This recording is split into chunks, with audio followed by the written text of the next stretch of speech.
Hello and welcome to my channel. Today I want to share with you a project that I'm working on for a new digital magazine that I'm creating, and the very first issue is going to be all about mindful doodling, and so I am creating the cover picture or the cover logo for the cover, and so I want to share with you what I'm working on. Now this is going to be included in my new updated membership, and I'm going to be including every month a new e-zine about different craft projects and what I'm working on, etc, etc. So without further ado, let's get into this video. So what is mindful doodling? Well, mindful doodling is a form of meditation that involves creating simple drawings while staying present and focused in the moment. This type of doodling is often used as a way to reduce stress and anxiety, increase concentration and creativity, and promote a sense of calm and relaxation. To practice mindful doodling, start by finding a quiet and comfortable place to sit. Get a pen or pencil and a piece of paper and begin to draw simple shapes, lines or patterns. As you draw, focus on your breathing and the sensations of your hand moving across the paper. If your mind starts to wander, gently bring your attention back to the drawing. One of the keys to mindful doodling is to let go of any expectations or judgments about the quality of the drawing. Instead, focus on the process and the act of creating. Allow yourself to get lost in the lines and shapes and let your doodles evolve naturally. You can also use mindful doodling as a way to set intentions or explore your emotions. For example, you might draw a specific shape or pattern to represent a feeling or quality you want to cultivate in your life. You might also experiment with different colours or materials to express different moods or emotions. Overall, mindful doodling is a simple and accessible way to bring more mindfulness and creativity into your life. By practicing regularly, you can cultivate a greater sense of calm and focus while also tapping into your inner creativity. Now, some ideas that you might want for your doodling, or some prompts that you might like for your doodling, will include things like nature. So you can draw flowers, trees, leaves, rocks and other natural elements. You can also draw landscapes, seascapes and animals. There's also a lot of people who draw a lot of patterns.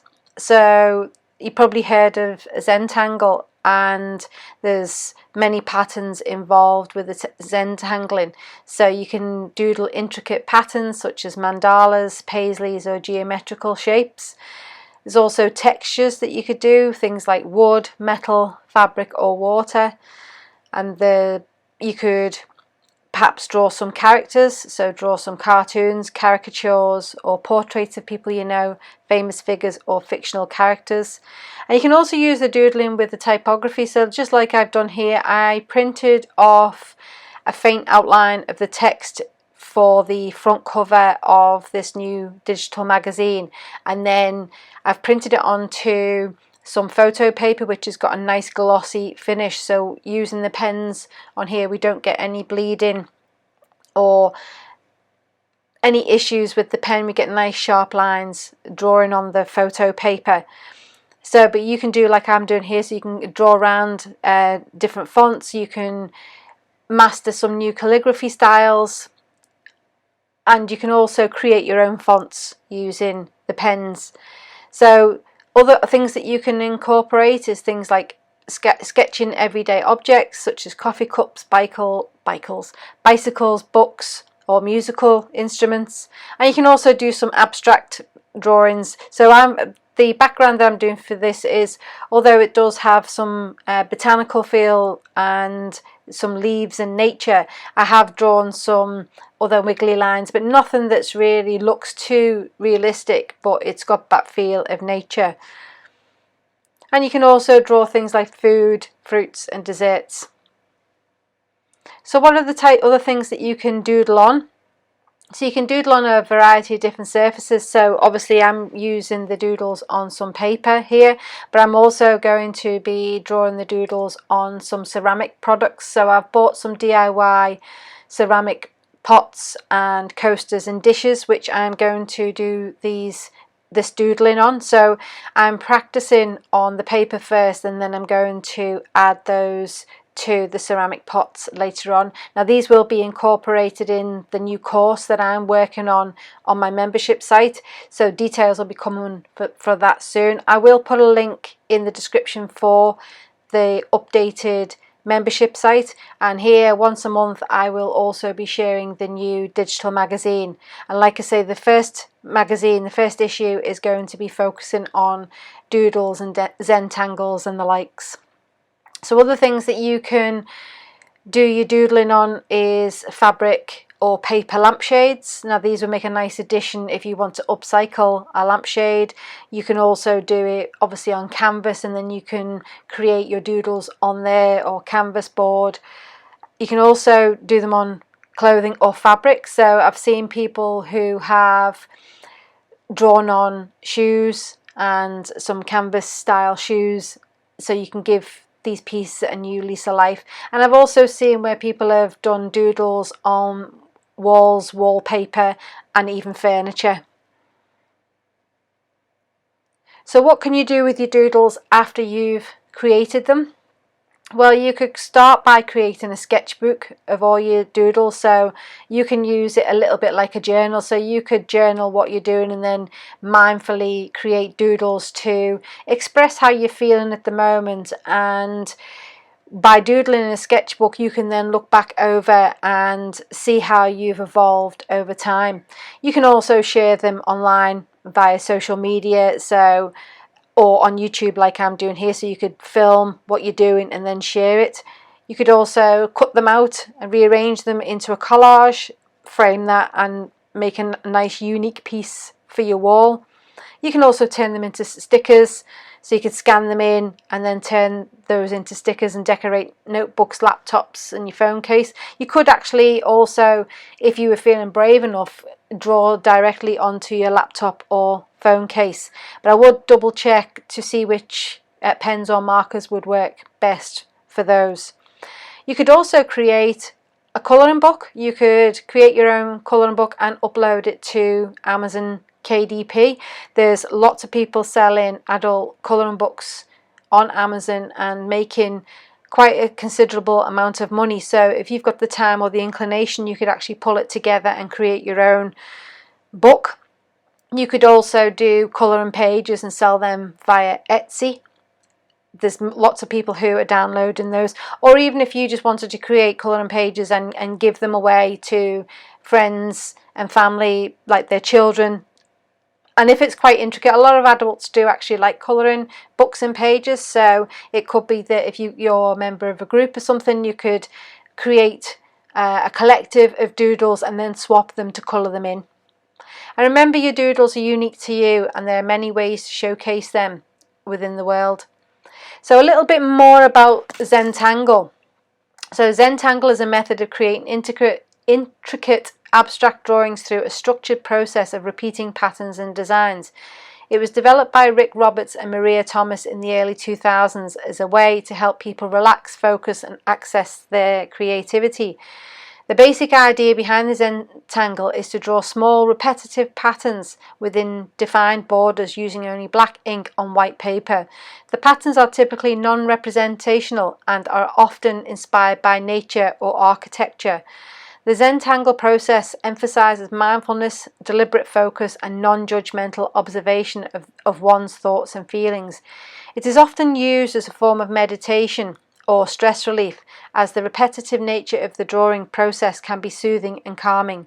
Zentangle has gained popularity around the world, with many people finding it fun and rewarding way to express themselves creativity while also promoting relaxation and mindfulness.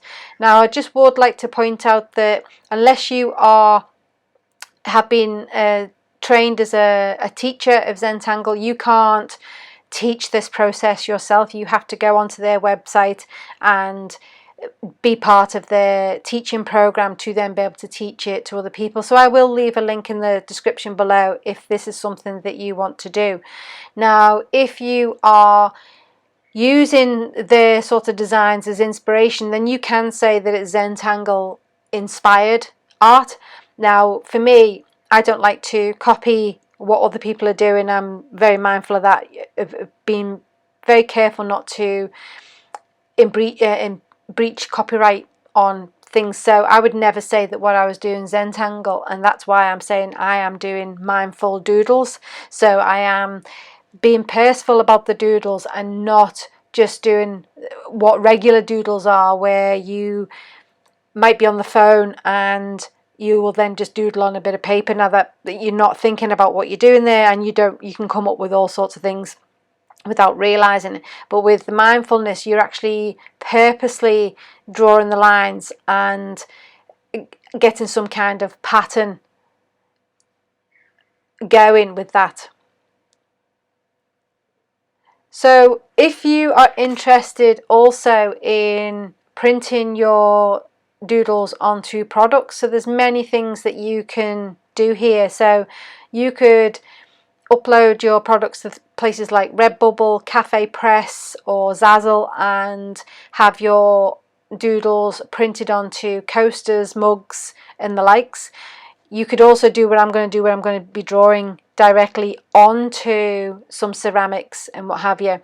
You could also, like I say, get them printed onto mugs, phone cases, magnets, and even have them printed onto canvas. And then you've got the idea of having colouring pages on canvas, and then people can paint within your lines as well.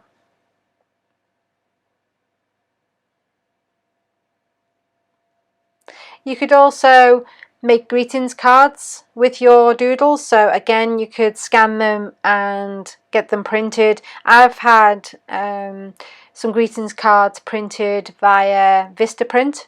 Now, I don't know whether Vistaprint is global, but we have Vistaprint here in Australia, and I've had many things printed onto greetings cards. You could also doodle on a whiteboard, chalkboard, and then you can erase it if you then want to change it. And like I mentioned earlier, you could also doodle in a planner or in a sketchbook, and you could even get them printed onto puzzles. Overall, the possibilities are endless when it comes to incorporating your doodles into creative projects. Remember to have fun and let your creativity flow. So once you've completed your doodle, you could actually finish it off with some highlights and some shading. So I'm just using a blue marker and a grey marker to just pick out and just tint them slightly. Now again, these are not being absolutely perfect, but I am being mindful about where I place and position the colours. And like I mentioned, I'm also using grey to darken up areas to improve on the shadows, to make the letters stand out a little bit more. So altogether this took 1.5 hours to complete from start to finish. It actually took a lot longer than I thought. I was so fixated with doing it that I didn't realise it had taken me so long. So that just goes to show that while you're in the zone of creating these, that the time can pass very, very quickly, and you can it definitely helps you relax and become deep in thought. So I would highly recommend this if you're feeling stressed or finding it difficult to relax, that if you just get out your pens and just doodle, even if it's only for yourself, then you will notice a big difference. Now you can see there's a little mistake on the O there. I do come back later on and erase that with a sharp knife. Because it's on photo paper, if you just use the edge of a blade, you can actually scratch that off the surface and it just tidies that up. But I am also going to scan this in, because this is going, like I said before, is going to be the cover of my new digital magazine. So I will tidy this up when I scan it and get it into Photoshop. So I hope you enjoyed this video. It's something a bit different to what I normally do, and I would love your feedback on this. So if you enjoyed it, please leave a message in the comment below. And also I'd love to hear your thoughts on doodling and what have you. So until next time, bye for now.